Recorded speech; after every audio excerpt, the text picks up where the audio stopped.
चंद दिनों के बाद भाजपा सरकार बजट पेश करने जा रही है। नए साल में भाजपा का बजट किस तरह का होगा और जनता भाजपा सरकार से क्या उम्मीद लगाकर बैठी हुई है, इसी विषय पर शिक्षित और साक्षर लोगों से बात की गई तो ज़्यादातर लोगों का यही कहना था कि सरकार कहती कुछ है और करती कुछ है। 70 साल के इतिहास में भारत ने इस तरह के दिन नहीं देखे थे। जनता का हाल बेहाल है और देश की अर्थव्यवस्था चरमरा गई है। महंगाई की मार से जनता का बुरा हाल है। सरकार की बात की जाए तो भाजपा सरकार हर मोर्चे पर असफल नजर आ रही है। चाइना हमारे देश की जमीन पर कब्जा कर चुका है और गांव भी बसा रहा है। पर देश के प्रधानमंत्री इन गंभीर मुद्दों पर कुछ बोलने को तैयार नहीं है और देश के 2 दर्जन से ज्यादा राष्ट्रीय चैनल के मालिक अब अंबानी हैं। ऐसे में उन चैनलों से कितनी उम्मीद की जा सकती है जो मोदी सरकार की गलतियों को दिखाए या सरकार से सवाल पूछे। बाकी के कुछ चैनल के मालिक को राज्यसभा में मोदी सरकार जगह दिलवा दिए, तब सवाल उठता है कि सरकार की कमियां और खामियों को निष्पक्ष होकर कौन जनता तक लाएगा और हकीकत दिखाएगा। देश में किसानों का आंदोलन जारी है। 100 से ज्यादा किसान सड़क पर दम तोड़ चुके हैं, पर कोई राष्ट्रीय चैनल इस मुद्दे को सही ढंग से नहीं उठा रहा है कि किसान की मांगों को क्यों नहीं माना जा रहा है। देश की जनता के साथ सरकार क्यों गुलामों की तरह बर्ताव कर रहे हैं। अब जब सरकार 2021 का बजट पेश करने वाली है, तब जनता सरकार से राहत देने की बात कर रहे हैं। अब यह देखना महत्वपूर्ण होगा कि 2021 का बजट जनता के चेहरे पर मुस्कान लाती है या आंखों में आंसू। आप भी सुने जनता क्या सोचती है और क्या मांग कर रहे हैं। सबसे पहले आपका परिचय जानना चाहेंगे। मैं नेहा अग्रवाल। नेहा जी, आप किस पेशे से जुड़ी हुई हैं ये बताएं पहले। मैं टैक्स कंसल्टेंट हूँ। अच्छा, ये बताएं कि जिस तरह से देखा ये जा रहा है कि चंद दिनों के बाद ही 2021 का बजट पेश कर दिया जाएगा, आपको क्या लगता है कि सरकार को किस तरह की बजट पेश करनी चाहिए ताकि आम जनता जो है उनका जीवन बेहतर हो सके। बजट तो खैर आनी तो चाहिए ऐसी जो थोड़ी रियायत दे, क्योंकि अभी तक काफ़ी ज़्यादा टैक्सेस भर चुके हैं लोग और हर बजट में ये लोग ऐसा वादे करते हैं कि रेट्स घटाएंगे, लेकिन घटाते हैं नहीं। कोई नया स्कीम ला के लग देते हैं जो लगता है कि अच्छा है, फेवरेबल है, बट जब फाइलिंग करने जाओ और उसके प्रोविजंस और कंडीशंस अप्लाई करने जाओ तो पता चलता है this is not at all favourable. तो वो चीज़ नहीं होनी चाहिए। और अभी जब कोविड का पूरा सिचुएशन को देखते हुए तो उनको ये चीज़ ज़रूर होना चाहिए कि अभी ऑलरेडी लोगों का बिजनेसेस हिट हो चुका है और टैक्सेस नहीं भर रहे हैं। तो ये साल मे बी एग्जाम्शंस बढ़ा दे। बेसिक एग्जाम्शन जो अभी 2.5 लाख है वो 5 लाख के ऊपर कर दे। डिडक्शंस थोड़ा बढ़ा दे, डिडक्शंस के लिमिट बढ़ा दे, तो होपफुली जो बेसिक मिडिल क्लास लोग हैं एटलीस्ट उनको थोड़ा रियायत हो जाएगा। बिकॉज अभी देखा जाए तो वही ज़्यादा टैक्सेस भरते हैं rather than the rich people. Neha ji, पिछले साल की तुलना में अगर इस बात की जाए तो पिछले साल जो बजट पेश किया था भाजपा ने, उसमें क्या खासियत थी और इस बार आपको क्या लगता है कि किस चीज़ में बढ़ोतरी होने की संभावना है। बढ़ोतरी पिछले बार और इस साल में खासियत, पिछले साल उन्होंने वो एक नया स्कीम लॉन्च किया था जिसमें था कि आपको टैक्स के रेट्स कम थे और स्लैब्स छोटे छोटे थे, बट एक्चुअली में वो उल्टा ही था, अनफेवरेबल था। सो बस वो एक नया स्कीम था सिर्फ बुद्धू बनाने के लिए। और इस साल मुझे ऐसा लगता है, जो होना नहीं चाहिए बट लगता है, कि वो लोग कोविड का भी एक अलग से सेस ऐड कर सकते हैं, अराउंड 5% 10%, जैसे हमेशा education cess, health cess, Kerala flood cess लिया था, तो मे बी कोविड सेस भी लेंगे। ये शायद उसी चीज़ को फंड इन करने के लिए लेंगे जो उन्होंने 20 लाख करोड़ वादा किया था कि हम सबको दे रहे हैं। दिया नहीं बट वापस रिकवर जरूर करेंगे सेस के नाम पे। तो आपको लगता है कि भाजपा जो वादे करके आई थी कि हम भ्रष्टाचार मिटा देंगे, लोगों का जीवन स्तर बेहतर कर देंगे, महंगाई घटा देंगे, तो कहीं इसमें भाजपा। महंगाई घटी तो नहीं है, उल्टा महंगाई बढ़ती ही जा रही है जी, बढ़ती ही जा रही है। तो अब सरकार से आप क्या रियायत चाहते हैं, अगर आपसे पूछा जाए कि सरकार को क्या रियायत देनी चाहिए ताकि आम जो व्यक्ति है उसका जीवन स्तर बेहतर हो सके। महंगाई कम कर दे और टैक्सेस ना ले इस बार में और क्या बोल सकते। मे बी रेट्स घटा दे और सच में घटाएं, ये नहीं कि बस बोलने के लिए कुछ और करने के लिए कुछ और। कंडीशंस बहुत लगा देते हैं, वो ना करे तो होपफुली थोड़ा अच्छा हो सकता है। मेरा नाम है राजू गुलाबराय वलेचा। राजू जी, ये बताएं कि आप किस कारोबार से जुड़े हैं। मैं वाइन इंडस्ट्री से जुड़ा हूँ। अच्छा सर, मैं आपसे ये जानना चाहूँगा कि 2021 के बजट सरकार चंद दिनों में पेश करेगी, किस तरह की उम्मीद है आपको, किस तरह का बजट चाहते हैं ताकि आम और खास दोनों की जीवन का स्तर जो है बेहतर हो जाए और दिमाग में थोड़ी तनाव कम रहे, क्या चाहते हैं आप?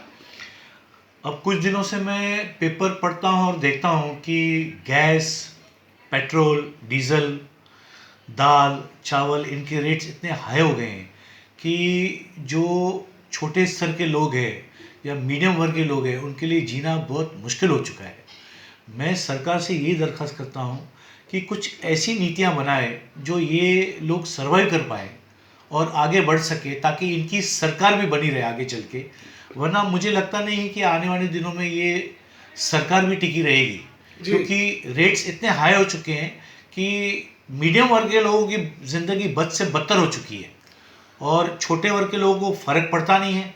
लेकिन हमको यही लगता है कि अब सिर्फ सर्वाइव कर पाएंगे तो बड़े लोग, जो गवर्नमेंट की स्थिति देख रहे हैं हम, जो मार्केट वैल्यू देख रहे हैं, फैक्ट्रियां बंद हो गई है, टैक्सेस बढ़ चुके हैं, तो गवर्नमेंट को सोचना चाहिए कि टैक्सेस कम करें और जो आम जिंदगी गैसेस वगैरह है लोग उसकी रेट डाउन पे लाएं। आपको लगता है कि सरकार ने जो वादे किए थे अच्छे दिन के वो उस पर खरी उतरी है? सरकार, मैं सोचता हूँ खरी तो उतरी नहीं है उसके ऊपर जी। कुछ वादे उन्होंने पूरे किए, लेकिन काफ़ी वादे उन्होंने पूरे नहीं किए जी।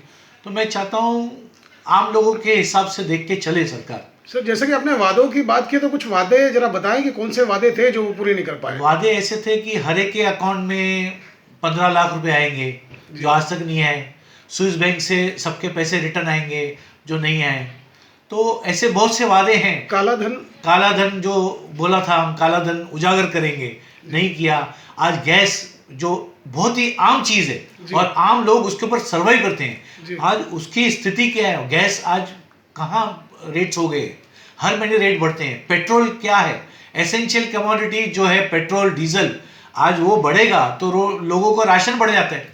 सत्ता सुख पाने के पहले सरकार ने भी आपकी तरह ही सवाल उठाए थे कि डीजल, पेट्रोल और गैस की कीमतों में इजाफा क्यों हो रहा है, रुपया नीचे क्यों लुढ़क रहा है, इस पर कोई टिप्पणी करना चाहेंगे आप? रुपया तो कम्प्लीटली नीचे आ रहा है जी, डॉलर की रेट ऊपर जा रही है। हमको तो ये लगता है कि ये सरकार विदेशों के लिए बनी है। तो अब जो है जब टैक्स अभी बजट आने वाला है तो आपको उम्मीद है कि सरकार कुछ आम और खास लोगों के लिए बेहतर कुछ करेगी? हम तो उम्मीद पे ही जिंदा है। हम क्या पूरी दुनिया उम्मीद पे जिंदा है। अगर उम्मीद पे खरे उतरते हैं तो आगे की इलेक्शन जीत पाएंगे, नहीं तो जीतना बहुत ही मुश्किल हो जाएगा हर के लिए। ओमकार जी, ये बताएं कि सरकार की जो बजट आने वाली है उससे आप किस नज़र से देखते हैं और सरकार से क्या उम्मीद करते हैं?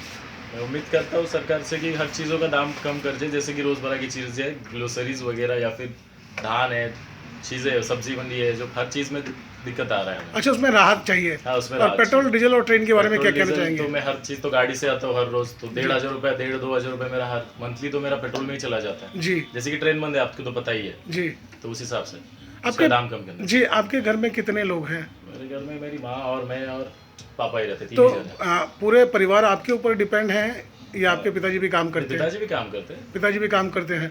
पिताजी के काम करने की वजह से कुछ राहत हो जाती होगी। हाँ, अगर आपके जैसा अगर कोई अकेला युवा का पूरा परिवार की जिम्मेदारी हो उसके ऊपर, तो आपको लगता है कि वो सुकून से और ढंग से जी पाएगा?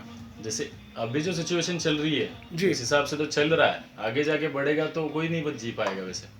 जी। तो सरकार से चाहते हैं कि टैक्स में आपको राहत मिल जाए? हाँ जी, हर चीज़ में, ना कि टैक्स में। टैक्स में तो वो तो बिजनेसमैन के लोग ही है जी। आम जिंदगी में तो अपने टैक्स हर चीज़ में लगता है, तो हम देख नहीं पाते वो चीज़ें। ओके। हाँ, मेरा नाम विजय है। मैं यहाँ रहता हूँ मेरुल में। और जैसे किस पैसे से जुड़े हैं आप, क्या कारोबार करते हैं अपना? मैं कार्गो के इंडस्ट्री में हूँ। कार्गो इंडस्ट्री में हो? अभी देखिए, मैं आपसे ये सवाल करना चाहूँगा कि जिस तरह से बजट आने वाला है, सरकार से किस तरह की उम्मीद वाले आप क्या चाहते हैं? देखिए, अभी ये मिडिल क्लास का काफ़ी सालों से ये डिमांड रहा है कि अब इनकम टैक्स के जो स्लैब्स हैं उसमें सरकार को कुछ करना चाहिए। जी। जैसे अभी हर चीज़ में GST लगा हुआ है, तो मतलब हम हर चीज़ में टैक्स भर रहे हैं, तो जी। इसमें दिक्कत नहीं है, देश की तरक्की का बात है। लेकिन अभी जो पैंडेमिक आया है उससे लोगों को काफ़ी तकलीफ हुई है। जैसे भी ये बिजनेसमैन है, इनको शायद थोड़ा सा अगर NMMC से प्रॉपर्टी टैक्स में कुछ कंसेशन मिल जाए, ऐसा नहीं कि पूरी तरह से माफ़ कर दे। तो ये तो स्टेट का मामला होगा, केंद्र की बात करें आप, जो देखा जाएगा तो GST में शायद उनको थोड़ा कोई टैक्स हॉलिडे दे दे, जी, थोड़ा टाइम के लिए कोई टैक्स हॉलिडे दे दे, ऐसा कुछ कर दें। या फिर यही मेन है, क्योंकि इनका सबसे बड़ा आजकल तो कॉस्ट तो GST का ही है। जी। बाकी तो स्टेट लेवल टैक्सेस हैं वो वगैरह तो सरकार, केंद्र सरकार के हाथ में नहीं है। अगर आपसे विदेशों की बात की जाए और अपने भारत के तुलना करने की बात की जाए तो आप क्या कहना चाहेंगे? विदेश में ज़्यादा सहूलियत है और अपने भारत में कम है, क्या लगता है आपको? देखिए, विदेश की बात करे जाए तो सबसे बड़ी बात यह है कि पॉपुलेशन है। कंपेयर टू द पॉपुलेशन अगर आप हम रियल इनकम की बात करें, जी। GDP की बात करें तो, और पहली बात तो इनकम इनइक्वालिटी का है। जैसे इंडिया जैसे बड़े देश में विदेशों का मॉडल अडॉप्ट करना थोड़ा मुश्किल होता है, बट हमको फिर ये देखना है कि हम उसको बेस्ट तरीके से कैसे करें। बस आखिरी सवाल आपसे करना चाहेंगे कि अगर सरकार बजट पेश कर रही है तो किस तबके को सबसे ज़्यादा ख्याल में रखना चाहिए, क्या लगता है आपको? देखिए, अभी सबसे बड़ी मुद्दा तो इकोनॉमी का है। जी। इकोनॉमी को बूस्ट करने के लिए सरकार को शायद मैक्सिमम इन्वेस्टमेंट करना पड़ेगा, क्योंकि प्राइवेट सेक्टर के हाथों में लिमिटेड इन्वेस्टमेंट है। जी। गवर्नमेंट के हाथ में ही है जो कुछ कर सकता है। सेंट्रल गवर्नमेंट जो है इन्वेस्टमेंट, इंफ्रास्ट्रक्चर डेवलपमेंट में मैक्सिमम पुश किया तो जाए। इसके लिए मोदी सरकार तो सारे सरकारी संपत्ति प्राइवेट सेक्टर को दिए जा रहे हैं। देखिए, प्राइवेट सेक्टर के बिना अभी थोड़ा मुश्किल है, क्योंकि हम वो सोशलिस्ट ज़माने में तो है नहीं। जी। अभी सरकार जो है, सरकार के हाथ में लिमिटेशन है, अंडरस्टैंड, लेकिन उसमें ये है कि जो सहूलियत दी जानी चाहिए जी।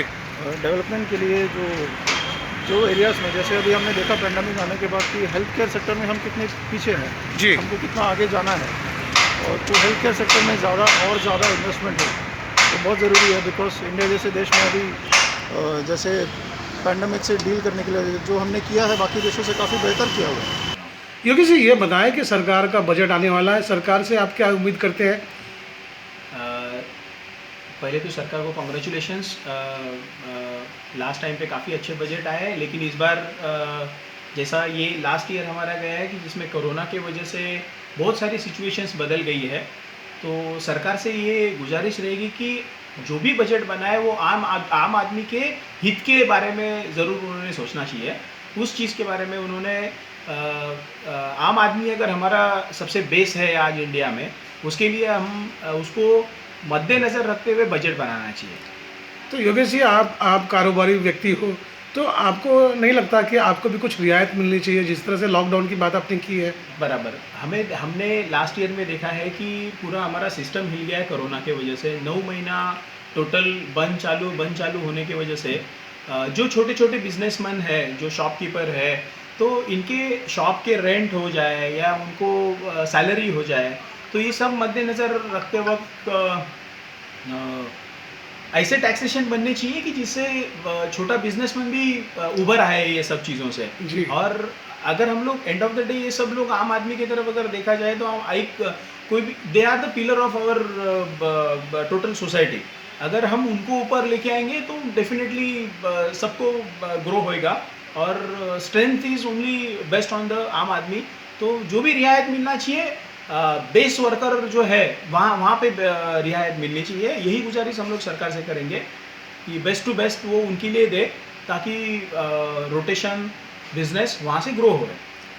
जी, आपकी सोच बड़ी अच्छी है कि आपने अपने बारे में ना बोल के दूसरों के बारे में बोला।